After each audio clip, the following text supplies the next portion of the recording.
What's up, guys? So I wanted to talk to you a little bit about the market. But first of all, thank you for 300 subscribers. I also hit a couple other milestones, over 100 followers on Morph Market, and I just hit 100 feedback, 100% positive feedback on Morph Market. So thank you to all my customers, and thank you for anybody that watches these videos. So the market, a lot of people are afraid to get in at the moment. I see a lot of doubt with the market. People saying the market's oversaturated. People saying, that the prices that are going down is kind of scaring people. Right now, it seems like we're in a little bit of a recession, and it could get worse before it gets better as far as that goes. There are a lot of ball pythons on the market, but there's always an influx in ball pythons on the market at this point of the year. Okay, so that'll dwindle down through the winter a little bit, and then especially into spring. And then this time next year, it's going to happen again. Now, things that you can do to make sure that you're moving animals are breeding quality animals. So a lot of things that people do, people when they're first getting into the market will buy kind of, the cheaper animals. They'll buy stuff without het. They'll just be breeding codom to go, incomplete dominant to incomplete dominant. Things like that. Those animals are a lot harder to move, especially males.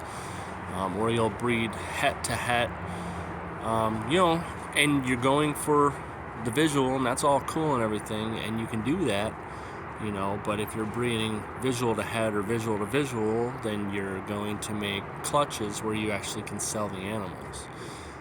It's hard to move animals that are 50% het or 66% het. It's harder to move, especially het males. So, but even in that case, I really have to say this. You spend all year breeding these animals, right? So, why do you need to sell them in a month? Why do you need to sell them right away? Think about that. You spend 6 months pairing animals, then you wait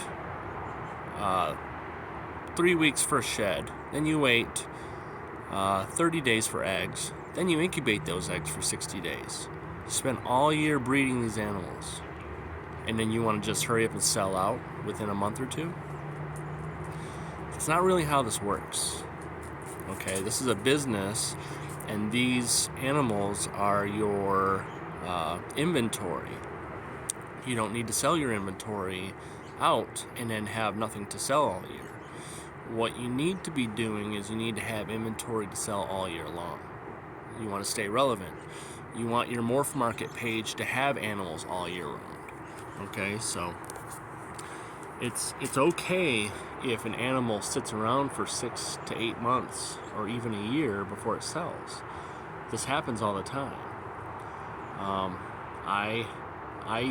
I will generally sell most of my animals within the year. Every once in a while, like right now per se, I probably have 1 or 2 animals from the 2021 season on my Morph Market still, and that's okay. There's nothing wrong with that. You do need to trend with the market, okay? I know Justin has put some videos out about market recession strategies, and you do need to trend with the market. Now, what does that mean? That means if animals are going for $600 on the market, you can't expect to get $800 for your animal, because that's what it was going for when you bought into the project.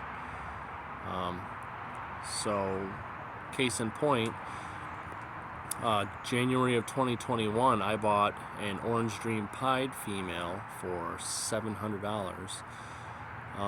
And right now, Orange Dream Pied I'm sorry, that was a male, an orange dream pied male for $700. Right now, orange dream pied males are going for $300 to $400.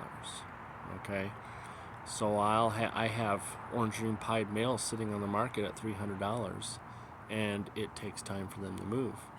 Now, am I going to drop below that price? No. If somebody offered me $250, would I take that? Yeah, maybe. And that's okay. Because the fact is, once I've sold 2 or 3 animals, I've recouped what I paid for that male. So you're still going to make money. Even if your project, even if that animal that you bought cuts in half by the time you are producing animals or reproducing that same gene, you still are going to make money off of that project. Now, as far as actually investing and making money in this hobby or business, it is going to take a while, because what you're going to do is you're going to keep putting money and keep putting money and keep putting money for as long as you want to grow. It all depends on what your goals are. If your goal is to do this for a living, then you're going to constantly put money into this for 5 years. Don't expect to turn around and start making a profit, or what I would say is, by not even necessarily making a profit, putting money back in your pocket until at least year 5 or 6. If your goal is to have this as just a small side thing, and you don't plan on ever doing this full time, or at least not in the near future, then you could probably buy some animals and start putting money back in your pocket within 2 or 3 years. You know, again, it all depends on how big you want to be. If you want to have 40 animals, you know, then 3 years is doable before you're putting money back in your pocket. If you're trying to do this full time like I am, I'm at 100 animals this year with 50 holdbacks or roundabouts.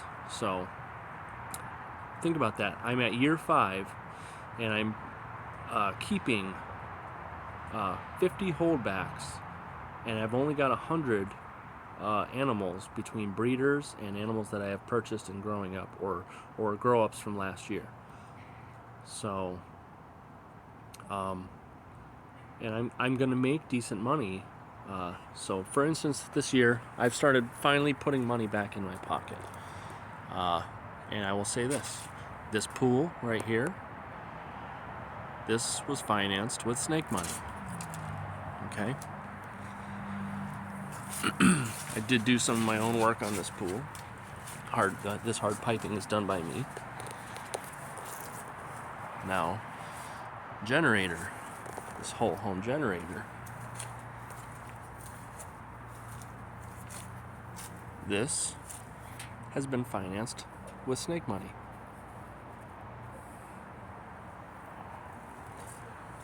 Okay.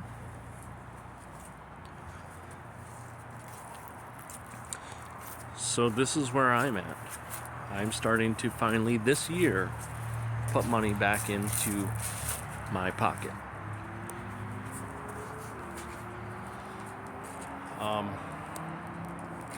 Now, am I at a point where I can quit my job? No, I'm not. So what I will do for the next 2 to 3 years is I will keep this as a side hustle, basically banking extra money. I'm going to get a few things done around the house that I want to have done. You know, things that I otherwise would not be able to afford if I was just working only my day job or only breeding snakes. And once I accomplish some of those things, some of those renovations and things like that, then I will feel comfortable with going down to just being a snake breeder. I am going to start to slowly phase out my day job. I'm a sushi chef, and I will probably go down to 4 days a week and, you know, slowly make the transition over the next 2 to 3 years into being full-time. I don't know. I could end up working 2 days a week there for a few more years. We'll see. We'll just see how everything goes. But I'll tell you right now that I sell animals right now. So I have been selling animals. I sold an animal yesterday. I sold a handful of animals last week and the week before. I have animals on payment plans right now. So if you're having a hard time selling animals, you need to evaluate the market and where you're priced at in the market. If you are not a well-known breeder, then you do need to sell your animals a little bit less than a well-known breeder would, okay? But not to say you should be undercutting the market and just giving your animals away. The way I sell my animals, it depends on the quality of the animal and what genes are in the animal. So I will usually price my animals at the bottom of the market, depending on what I'm up against. If I'm selling against a Justin snake, then I'm definitely going to sell it for a few $100s less. Some of my animals, like my Sunset Project, are the cheapest on the market, but that's because Spider is in those animals. There's no way I would have my Sunset animals priced between $500 and $1,000 less than all the others on the market if there was not Spider in it. I would definitely keep that afloat. So a male I would be selling for $5,000, not $3,800. A female I would be selling for $4,500, not $3,500. Okay, so there's just a stigma against Spider, but those animals are beautiful, and they are definitely going to get somebody in the project, into the Sunset Project, for a lot cheaper than they would otherwise. So, but yeah, I just wanted to give my feedback on what I think about the market. It is not oversaturated, not by any means. There's still so much to be done with these animals. There's still so many combinations to make. But my advice is to seek out quality genes. Go after visual combo males, okay? You don't want just a visual male, you want a visual combo male. You want to spend your big money on males to breed to multiple females. You want to breed for visuals and hets, powerful hets. So you want to try to buy hets with a couple genes in them and a combo male to breed to that. So that way your hets are coming out with 2 or 3 genes in them. And then your visuals are bangers, and you can make some good money, and you can keep some really awesome animals. And that's it right there. If you are holding back really nice animals, and then on top of that, selling off the extras and kind of bringing back in that money that you spent on the project and using that money to bring up your collection, then you're gonna do well. It's a lot of work, but the market is not dead. It's not oversaturated. The more people that get into the market, the better. Okay, so don't let anybody ever make you feel like any doubt with this, okay? And if you're not already, make sure that you are supporting US ARC. Support US ARC. And support Beast Morphs. Alright? Peace out, guys.